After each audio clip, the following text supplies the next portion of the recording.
Szevasztok, én Martin vagyok, és ebben a videóban nem is fogok csinálni, mint hogy dogból kutya rajz. Kezdjük is el. Először is leírjuk azt, hogy D, O,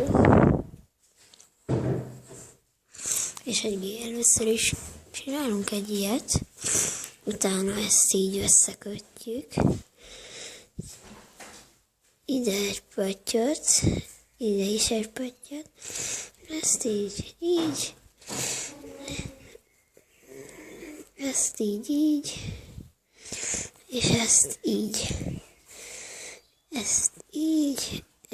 így, és kész is van a kutya. Na hát ennyi lett volna ez a videó, vagy nem is biztos, hogy láttátok. Így néz ki most már. Hogyha tetszett ez a videó, légy szíves, egy lájkot. Én Martin voltam. Szevasztok! Álljál már le! Na jó basszus, nem áll le!